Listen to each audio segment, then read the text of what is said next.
पहले कल के क्लास का कंप्लीट रिकैप क्वेश्चन के माध्यम से, प्रॉब्लम के माध्यम से। हमारा फर्स्ट क्वेश्चन है, what is D block element. D block element क्या है? The element in which last electron enters in n-1d subshell. n-1d subshell में जिसका अंतिम इलेक्ट्रॉन प्रवेश करता है उसे डी ब्लॉक का एलिमेंट कहते हैं। Second question, what is transition element? The element which contain the transition metals या the D block element which contain incomplete n-1d subshell are called transition metals. यानी वे सभी डी ब्लॉक एलिमेंट जो incomplete n-1d subshell रखता है उसको कहते हैं क्या? Transition metals. Why Zn, Cd and Hg are not called transition metals? Because these elements contain completely filled n-1d subcell, completely filled n-1d subcell, so these are called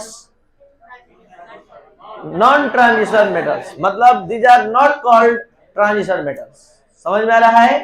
तो ये था आपका, थोड़ा सा और बता दिया जाए, इस पूरे डी ब्लॉक यानी डी ब्लॉक को कितने पार्ट में डिवाइड किया गया है?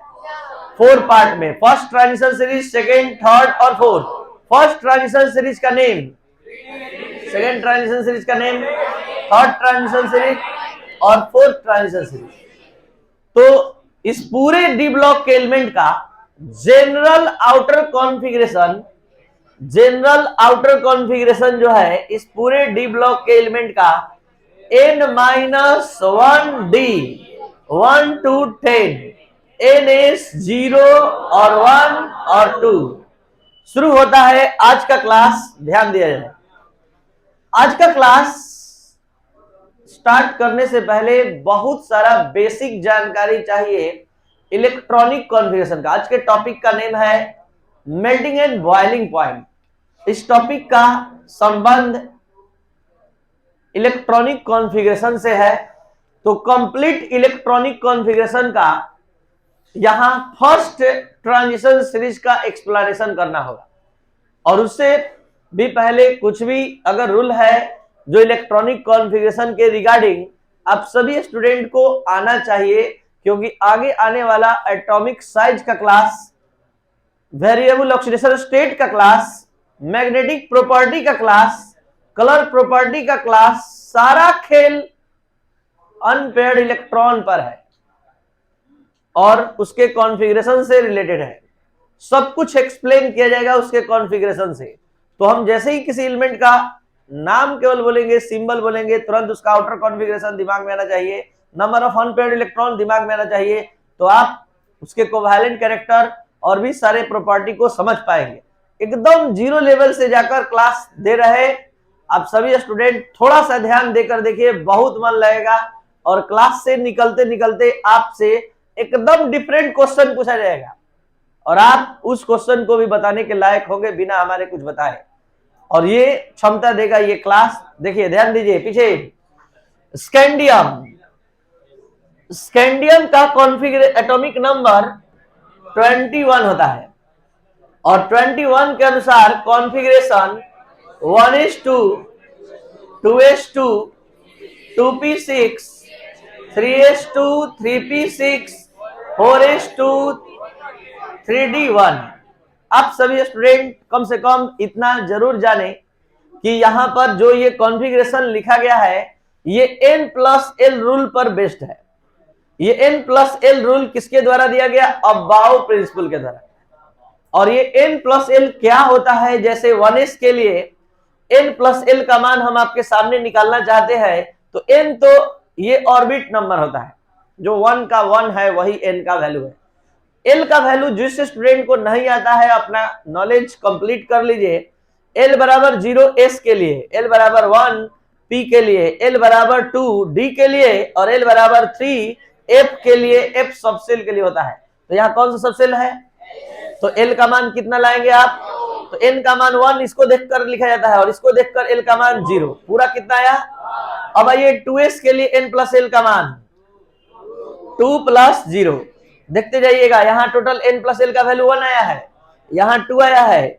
अब 2p के लिए n का वैल्यू 2 और l का वैल्यू, यहाँ देखिए बढ़िया से, p के लिए l का वैल्यू कितना है 1, आपने ऐड किया 3। कॉन्सेप्ट कहता है जिसके n प्लस l का वैल्यू कम होता है उसमें इलेक्ट्रॉन पहले इंटर करता है। यही कारण है कि 1s के बाद 2s में, 2s के बाद 2p में। लेकिन अब इस दो सब सेल में एक दिक्कत आ गया कि इसके n प्लस l का वैल्यू निकाला जाए तो यहाँ पर देखिए 2p का 3 आया है, अगर 3s का भी निकालेंगे तो ये 3 प्लस 0 3 आ गया। तो कॉन्सेप्ट कहता है कि अगर दो सब सेल के लिए n प्लस l का वैल्यू सेम आता है तो इलेक्ट्रॉन पहले उसमें प्रवेश करता है जिसके n का वैल्यू कम होता है। तो n का वैल्यू किसका कम है, इसलिए पहले इलेक्ट्रॉन 2p में गया, तब 3s में गया, 3p में गया, 3s में गया बल्कि। और अब आपके पास ये जवाब आ चुका है अपने आप बताने के लायक हो चुके हैं। इलेक्ट्रॉन पहले 4s में क्यों जाता है, 3d में बाद में क्यों जाता है। तो आप देख लीजिए आज लास्ट n प्लस l का मान 4 प्लस 0 कितना हो गया 4। और 3d के लिए जरा निकाल कर देखिए, 3 प्लस d के लिए जाइए, d के लिए यहाँ देखिए 5 तो 2 है, d के लिए l का मान 2 है, जोड़े तो कितना आया। हमने क्या रूल बताया कि जिसके n प्लस l का वैल्यू कम होगा उसमें इलेक्ट्रॉन पहले जाएगा। यही कारण है कि 4s में पहले इलेक्ट्रॉन जाता है और 3d में बाद में। तो इतना आपको 11th क्लास से नॉलेज मिल चुका है। अब आपको बता दे यहाँ जो इलेक्ट्रॉनिक कॉन्फ़िगरेशन आपने लिखा है, ये electronic configuration n plus l rule को फॉलो करते हुए लिखा है। लेकिन इलेक्ट्रॉनिक कॉन्फ़िगरेशन का डिफिनेशन ये नहीं कहता है। इलेक्ट्रॉनिक कॉन्फ़िगरेशन का डिफिनेशन कहता है the arrangement of electron in various shell in any atom is called electronic configuration. किसी भी एटम के वेरियस सेल में इलेक्ट्रॉन के अरेंजमेंट दिखाने वाले विन्यास को इलेक्ट्रॉनिक विन्यास कहते हैं। तो यहां पर अगर आप इसके इलेक्ट्रॉनिक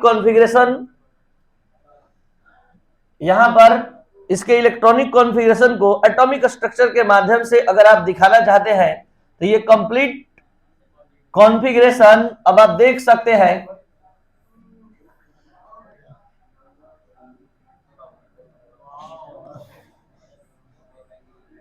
शांति से केवल ध्यान से समझिए और फिर हमको बता कर जाइएगा कि कुछ कमी रहा या कुछ भी बोलेंगे डिस्टर्ब होगा, फिर हम वो पोटेंशियल आप सभी स्टूडेंट को नहीं प्रोवाइड कर पाएंगे जितना हम देना चाहते हैं। ध्यान दीजिए, ये बात कल भी समझा दिए और अब हमको कोई एक्शन लेना होगा तो अब हम ले पाएंगे।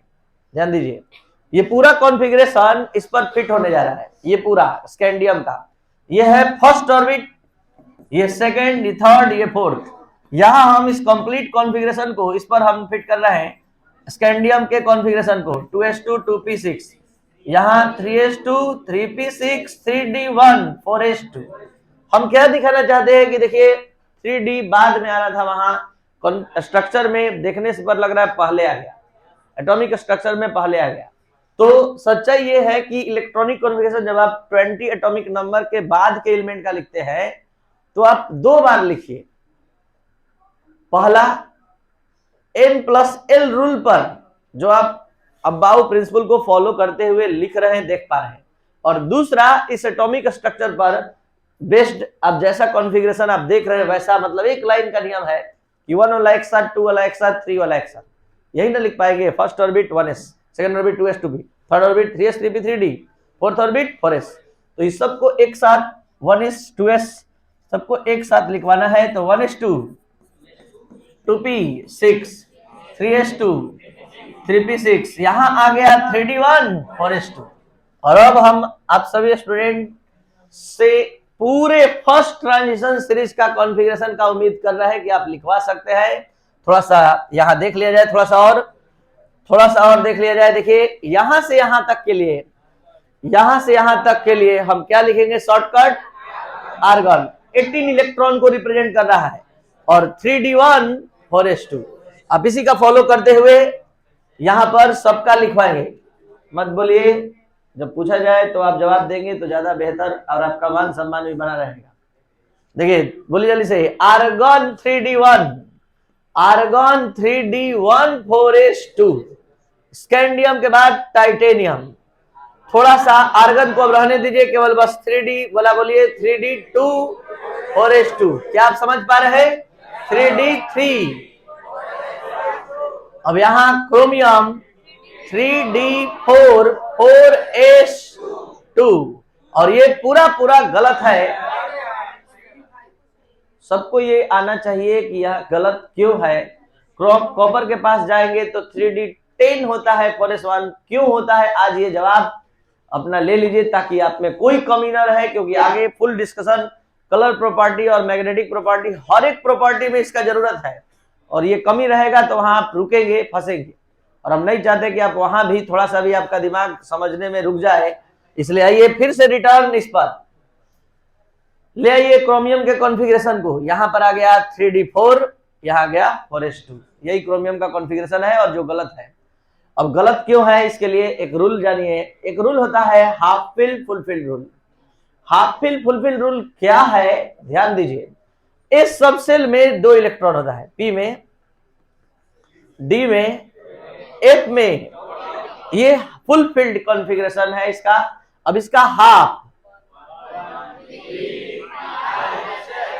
रूल क्या है सुन लीजिए। Half filled and fulfilled subshell are more stable. Half filled subshell और फुलफिल्ड सबसेल मोर स्टेबल होते हैं। उससे इलेक्ट्रॉन निकालना एक डिफिकल्ट टास्क होता है, बहुत ज्यादा एनर्जी लगना इस बात का प्रूफ है कि ये काफी स्टेबल होते हैं। अब आगे का कॉन्सेप्ट सुनिए। अगर कोई सबसेल अपने फुलफिल के नजदीक है, फुलफिल नहीं, फुलफिल के नजदीक यानी कि 10 नहीं 9, या हाफ फिल के नजदीक है, 5 नहीं 4, ध्यान दीजिएगा, 14 नहीं 13, 7 नहीं 6, तो जब कभी ऐसा होगा कि कोई सब सेल अपने हाफ फील्ड या फुल फील्ड के नजदीक होगा, तो उस केस में वो आगे आने वाले ऑर्बिट में इलेक्ट्रॉन सर्च करेगा कि इलेक्ट्रॉन है कि नहीं। अगर है तो वहां से खींचेगा और अपना हाफ फील्ड या फुल फील्ड पूरा कर लेगा। लेकिन तब जब दोनों कंडीशन आप ध्यान दे तब ये काम करिएगा। पहला कि आगे के ऑर्बिट में इलेक्ट्रॉन होना चाहिए, दूसरा कि वो खुद हाफ फील्ड या फुल फील्ड के नजदीक होना चाहिए। देखिए ये अपने हाफ फील्ड के नजदीक है और आगे वाले ऑर्बिट में इलेक्ट्रॉन है, दिख रहा है। तो यहां से इलेक्ट्रॉन खींचेगा और इसको 1 कर देगा और खुद हो जाएगा रेडिफाई। ऐसा ही कॉपर में होने जा रहा है, जहां कॉन्फ़िगरेशन मिलता है आर्गन 3d9 4s2। यहां 3d9 4s2 है, तो ये क्या करेगा? आगे के ऑर्बिट से इलेक्ट्रॉन लेकर 3d10 कर। तो ये दोनों चीज ध्यान दीजिएगा। हम आपसे पूछेंगे बार बार, क्रोमियम में हाफ फील्ड रूल लगता है कि फुल फील्ड? Half field. और जबकि कॉपर में फुल फील्ड। वो अपना फुल फील्ड पूरा करने के लिए आगे के ऑर्बिट से इलेक्ट्रॉन खींच रहा है, और क्रोमियम में हाफ फील्ड। अब आइए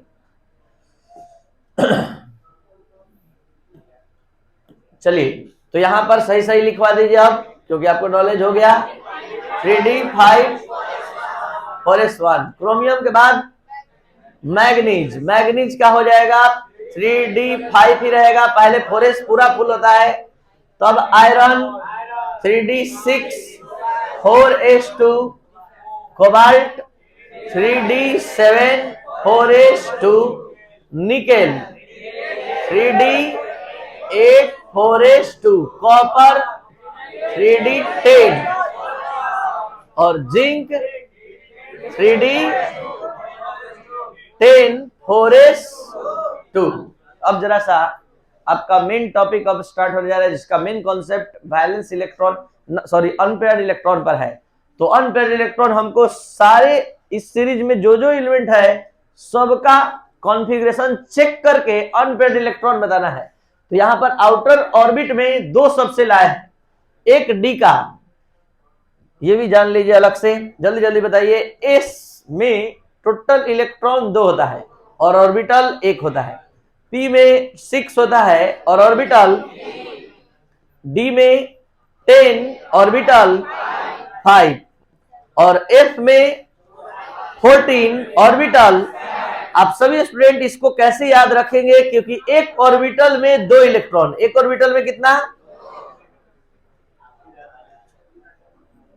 एक ऑर्बिटल में 2 इलेक्ट्रॉन फिल होता है। तो एस में 2 इलेक्ट्रॉन का कैपेसिटी है तो एक ऑर्बिटल से काम चल जाएगा। पी में 6 तो 3 ऑर्बिटल से, डी में 10 तो उसका, और एफ में 14 तो 7। तो यहां डी और एस है तो डी के लिए कितना ऑर्बिटल बनाया जाए, 5। जब देख लीजिए फुल ऑब्जर्वेशन आपके आज के टॉपिक के लिए स्टार्ट होने जा रहा है। यहीं से लिंकअप है आज का टॉपिक, जिसका नाम है मेल्टिंग एंड बॉइलिंग पॉइंट। तो यहां पर सभी इस ट्रांजिशन सीरीज का आउटर कॉन्फ़िगरेशन चेक करके total number of electron check करना है, unpaired electron, total number of electron नहीं, total number of unpaired electron. 3d1 full कर रहा है, 4s2 फुल कर रहा है, और आपसे एक क्वेश्चन कर रहे हैं कि बताइए कितना अनपेयर्ड इलेक्ट्रॉन है, कितना अनपेयर्ड इलेक्ट्रॉन है, 1। टाइटेनियम को चेक किया जाए, 3d2 4s2 कितना अनपेयर्ड, वेनेडियम 3d3 4s2 कितना 3, और इसमें total unpaired electron 6, unpaired electron 6 हो गया। क्रोमियम में 3d5 और 4s1, तो कितना अनपेयर्ड हो गया। अब यहां चेक किया जाए 3d5 4s2 5, 3d6 एक का जोड़ा लग गया, काउंट करिए 4 3, एक और का पेयर हो गया, यहां पर एक और का पेयरिंग हो गया 2 1 0। Result melting and boiling point का अब आप समझ सकते हैं। इस नंबर ऑफ अनपेयर्ड इलेक्ट्रॉन पर सारा कॉन्सेप्ट डिपेंड करता है। आप लोग पूरे फुल एक्सप्लेनेशन को समझ पाए, या ध्यान दीजिए, जब हम फर्स्ट ट्रांजिशन सीरीज के सारे एलिमेंट का आउटर कॉन्फ़िगरेशन हमने चेक किया तो ये पाया कि अनपेयर्ड इलेक्ट्रॉन की संख्या शुरू में बढ़ रही है और बाद में घट जा रही है, इतना घट जा रही है कि 0। तो सुन लीजिए, कोवैलेंट बॉन्ड बनाने का जो कैपेसिटी है, जो मेटालिक बॉन्ड बनाने का कैपेसिटी है, वो अनपेयर्ड इलेक्ट्रॉन पर डिपेंड करता है। अगर कोई एलिमेंट 2 अनपेयर्ड इलेक्ट्रॉन रखता है तो 2 तरफ से कोवैलेंट बॉन्ड बनाता है, अगर 3 रखता है तो 3 तरफ से, 4 रखता है अनपेयर्ड पेयरिंग करने के लिए शेयरिंग होता है। तो जितना ज्यादा अनपेयर्ड रखेगा उतना ज्यादा वो नंबर ऑफ कोवैलेंट बॉन्ड बनाएगा, उतना ज्यादा वो दूसरे एटम से जुड़ेगा, उतना ज्यादा उसकी कॉम्प्लेक्सिटी बढ़ेगी, उतना ज्यादा उसको गलाने या खौलाने में एनर्जी लगेगा। कहां से कहां ला दिए कॉन्सेप्ट, ध्यान दीजिए। अनपेयर्ड इलेक्ट्रॉन लगातार बढ़ रहा है, मतलब it means tendency to form covalent bond, covalent bond की क्षमता क्या हो रही है, बढ़ रही है। और कोवैलेंट बॉन्ड बनाने की क्षमता पहले बढ़ रही है और फिर नंबर ऑफ अनपेयर्ड इलेक्ट्रॉन घट रहा है, मतलब कोवैलेंट बॉन्ड बनाने की क्षमता घट रही है।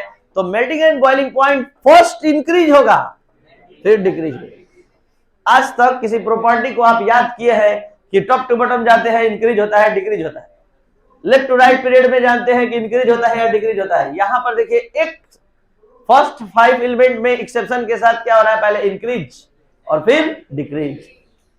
तो ये है मेल्टिंग एंड बॉइलिंग पॉइंट का concept in first transition series. Melting and boiling point first increases then decreases. हम समझाए ये सब और आपके एग्जाम में क्वेश्चन आ गया, why the compounds of zinc has lowest value of melting and boiling point. तो जवाब देंगे the outer configuration of zinc ion, क्योंकि Zn को जिंक क्लोराइड होगा तो उसमें Zn++ निकलेगा, जिंक सल्फेट होगा तो Zn++ निकलेगा, जिंक नाइट्रेट भी होगा तो Zn++ निकलेगा, और Zn++ का कॉन्फ़िगरेशन क्या होगा, 3d10, और इस केवल लॉस होगा। तो ये जवाब देंगे कि all compounds of zinc contains fulfilled configuration, there is no unpaired electron, there is no capacity to form multiple height covalent bond, therefore the melting and boiling point is lowest in the all the compounds of transition metal compounds। मतलब सभी transition metal के compound में zinc के compound का, zinc का खुद अपना melting और बॉइलिंग पॉइंट क्या होता है, कम होता है। क्यों? अब हम आपको पूरे ट्रांजिशन सीरीज पर ही बात कर दे रहे हैं। Why zinc, Cd and Hg has lowest value of melting and boiling point। क्यों जिंक, कैडमियम और Hg सबसे कम मेल्टिंग एंड बॉइलिंग पॉइंट रखता है? तो because these elements contain completely filled D subshell. In outer configuration of these element there is no unpaired electron, कोई unpaired electron नहीं है, कंप्लीटली फिल्ड होता है। So the melting and boiling point of these elements are low. दिक्कत तो ये था। अब हम आपके क्लास नोट्स में जो कॉन्सेप्ट प्रोवाइड किए हैं उसका भी एक एक लाइन एक्सप्लेन कर दे, एक एक वर्ड समझा दे, तो आप अपना कॉन्सेप्ट क्लियर मानिएगा। मेल्टिंग एंड बॉइलिंग पॉइंट शुरू होता है first statement, D block elements are metals. D block element जो होते हैं मेटल होते हैं, having high value of melting and boiling point. तो why D block elements have high melting and boiling point in comparison to S and P block? S और P block से अधिक ये मेल्टिंग बॉइलिंग पॉइंट क्यों रखते हैं? क्योंकि ये काफी संख्या में अनपेयर्ड इलेक्ट्रॉन रखते हैं। ये अनपेयर्ड इलेक्ट्रॉन ज्यादा रखने से क्या होता है? नंबर ऑफ कोवैलेंट बॉन्ड अधिक बनता है। नंबर ऑफ कोवैलेंट बॉन्ड बनने से क्या होगा? कॉम्प्लेक्सिटी बढ़ेगी, और कॉम्प्लेक्सिटी बढ़ेगी तो मेल्टिंग और बॉइलिंग पॉइंट बढ़ेगा। तो यहां पर एक्सप्लेनेशन शुरू हो रहा है। Atoms of transition elements are closely packed. Atom transition element जो होते हैं क्लोजली पैक्ड होते हैं, और क्लोजली पैक्ड का कारण अनपेयर्ड इलेक्ट्रॉन ही है। And they held together by strong metallic bond while have covalent character, और साथ साथ कोवैलेंट कैरेक्टर भी रखता है। This leads high melting and boiling point, यही बढ़ावा देता है high melting and boiling point का ट्रांजिशन मेटल का। The strength of metallic bond, देखिए ध्यान दीजिए, the strength of metallic bond depends upon number of unpaired electron. ये स्ट्रेंथ मेटालिक बॉन्ड का किस पर डिपेंड करता है? अनपेयर्ड इलेक्ट्रॉन पर। In the outermost shell, outermost shell में नंबर ऑफ अनपेयर्ड इलेक्ट्रॉन सबसे अधिक, तो मेल्टिंग और बॉइलिंग पॉइंट अधिक। आगे 10 the greater the number of, यही मेन कॉन्सेप्ट है, greater the number of unpaired electron greater the strength of metallic bond. जितना ज्यादा अनपेयर्ड इलेक्ट्रॉन दिखाई देगा, अनपेयर्ड होगा, स्ट्रेंथ मेटालिक बॉन्ड का उतना ही अधिक होगा। In first transition series the number of unpaired electron, देखिएगा first increases, first four element में आपने देखा कि फर्स्ट फोर एलिमेंट में इंक्रीज कर रहा है, तो नंबर ऑफ कोवैलेंट बॉन्ड बनाने का कैपेसिटी भी इंक्रीज करेगा, तो मेल्टिंग और बॉइलिंग पॉइंट भी इंक्रीज करेगा। तो इसी चीज को यहां समझाने का प्रयास किया गया है। ध्यान दीजिए, इन first transition series the number of unpaired electron first increases first 4 elements, then decreases in last 6 elements. As a result of this, melting and boiling point first increases, then decreases. दो नोट लिखवाया गया। Elements with highest value of melting point, पूरे इस periodic table में, केवल D block में नहीं, पूरे इस पीरियोडिक टेबल में सबसे अधिक मेल्टिंग पॉइंट टंगस्टन का होता है। और वो कौन सा मेटल है जो लिक्विड स्टेट में पाया जाता है? मरकरी। तो इस तरह से आपका क्लास आज फिनिश होता है।